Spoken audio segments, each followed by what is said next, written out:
The vampire legend, the night that never dies. We all think we know the vampire. The black velvet cloak, the cold gaze, the fangs glimpsed under a crescent moon. That is Dracula, the image cemented in our minds by Hollywood, a fairy tale about evil.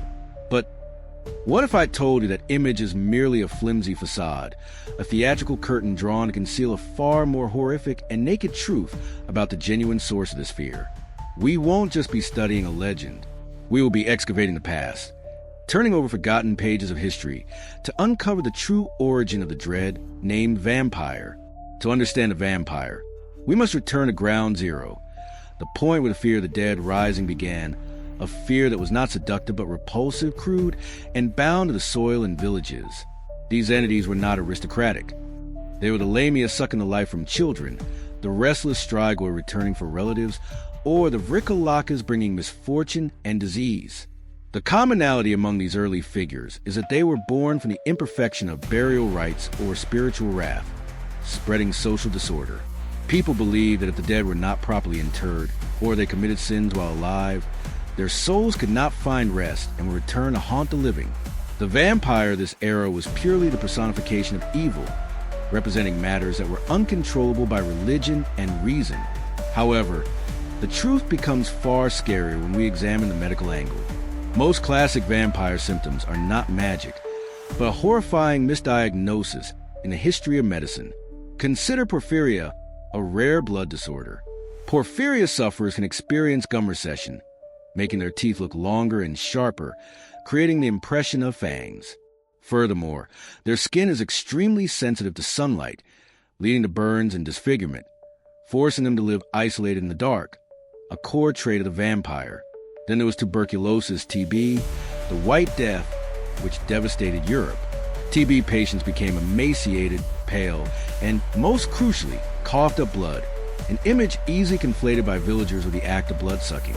TB spread quickly within families, making survivors believe a deceased member was returning from the grave to continue draining life force and spreading the contagion.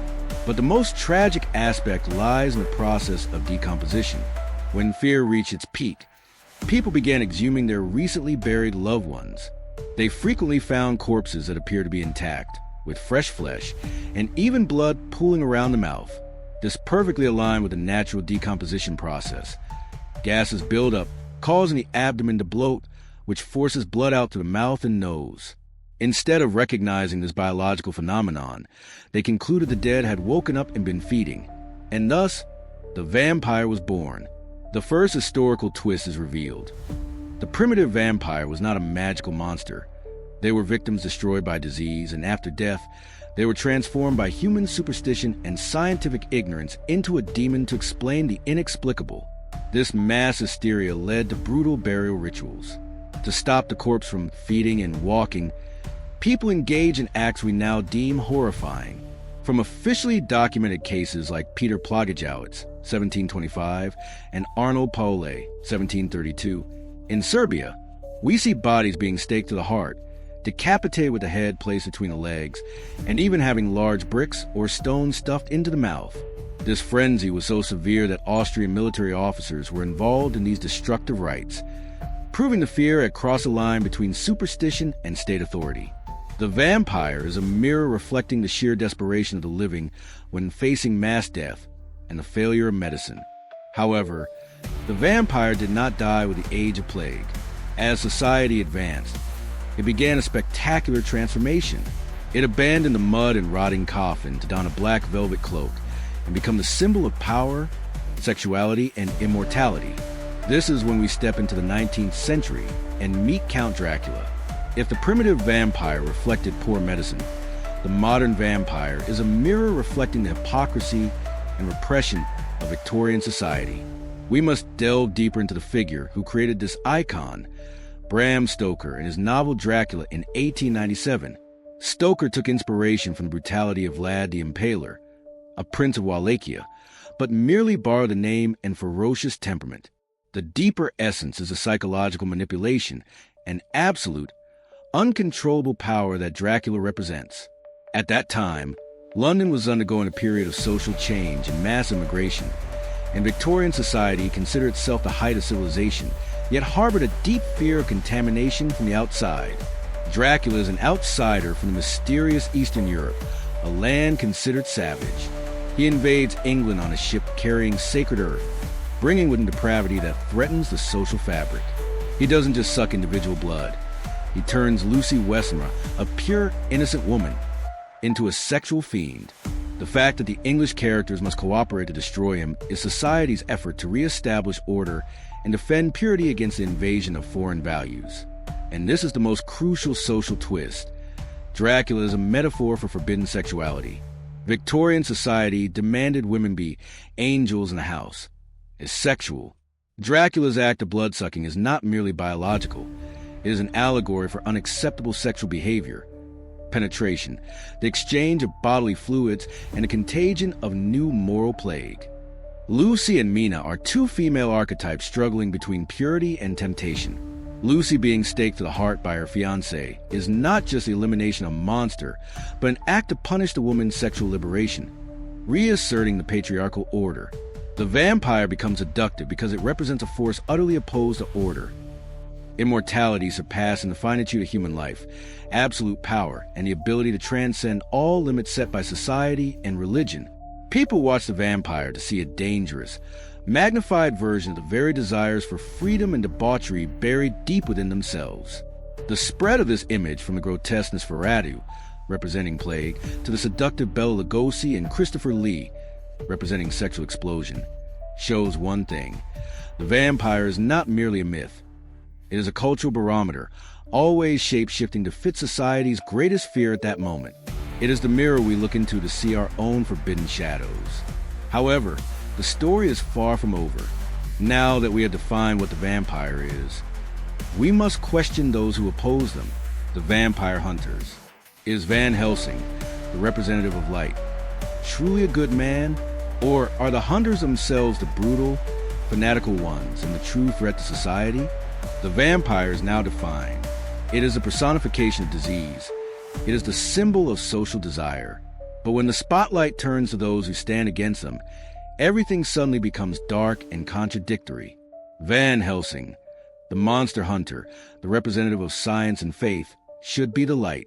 Yet, when we scrutinize history and folklore, we are forced to ask a chilling question. Who is the real monster in these stories? The vampire legend leads to another dark chapter in European history, the vampire hunting frenzy.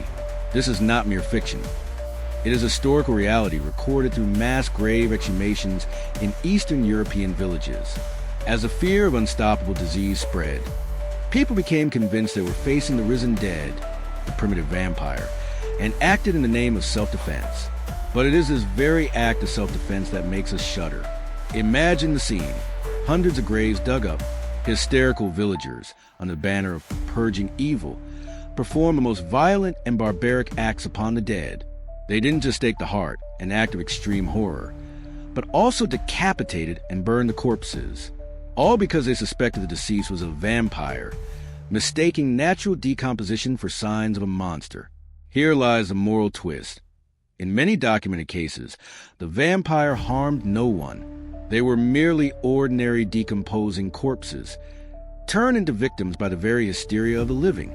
In this context, the hero Van Helsing becomes a suspicious figure.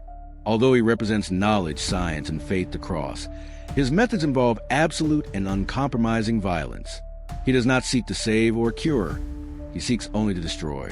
This reflects a truth that, in times of crisis, humans easily abandon ethics and reason to embrace violence in the name of righteousness against an invisible fear. Folklore even offers a different perspective. Tales of the Strigoi or Banshees sometimes describe them as restless spirits or protectors of the lineage, returning because they died unjustly or to reclaim a forgotten debt. When the community decides to exhume and attack these corpses, they are not eliminating a demon, but tormenting an unhappy soul. Fear and hysteria turn people into something scarier than the vampire itself. They usurp the right to judge and execute the dead, transgressing the limits of both religion and humanity. The vampire teaches us that the greatest cruelty lies in the hearts of those who claim to be righteous. This brutality is a horrific truth in human history, and it continues in many forms. Vampire hunting is a clear example of how difference, disease, appearance, unusual death, is framed as evil and must be violently eradicated.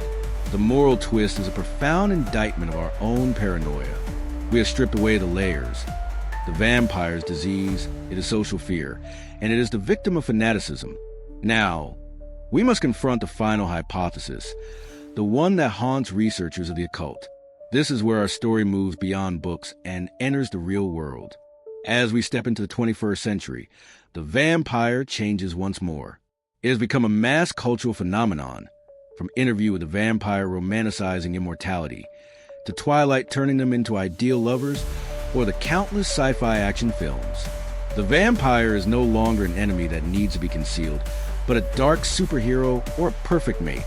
This shift reflects modern society's craving to be extraordinary. However, there's a core theory, often overlooked by the romanticization, that demands our scrutiny. What if the vampire is not a myth but a species? Many ancient legends do not just speak of the dead rising. They speak of immortal beings with superior intellect, living in seclusion, who require a special kind of energy, which we call blood, to maintain their immortality. Is it possible that the stories of the Lamia, the vampire aristocracy, are distorted human memories of another race, a parallel branch of evolution that retreated into the shadows millennia ago to avoid conflict with humanity? Consider this. If these beings truly exist and are intelligent, their goal would not be random attacks. Their goal would be survival and concealment. They would no longer fear garlic, the cross, or sunlight. They would have had millennia to adapt and develop their own science and technology. Instead of sleeping in coffins, they would hide within positions of power, in professions that allow them to operate at night and control information. The ultimate twist is a chilling inversion. The vampire has already won. They were not destroyed by Van Helsing or the cross. They have learned how to live among us in the daylight. They have integrated perfectly into modern society, becoming successful, powerful individuals controlling finance, law, and even the media. They no longer need fangs or cloaks. Their immortality is protected by our own skepticism and the complexity of the modern world. We are still searching for a dusty old monster in a crypt, while the real monster is sitting at a desk on the top floor of a skyscraper. We have traversed the heartbreaking truth of the victims of disease, the dangerous allure of Victorian society, the barbarism of humanity itself, and finally, the eerie hypothesis of a parallel species. The vampire is a mirror reflecting our fear, our lust, and our hysteria. It has changed forms thousands of times, but its essence remains a challenge to death, to morality, and to order. The vampire's greatest enemy is the light. So, if these immortal beings have found a way to evade the light of justice, the light of science, and hide in the shadows of power and finance, would you recognize a vampire living next to you? Is your boss, your mysterious neighbor, or perhaps even one of the people watching this video, a descendant of the ancient Strigoi, smiling coldly because they have finally succeeded in integrating into humanity? The night has never truly died. It merely learned to wear a new suit.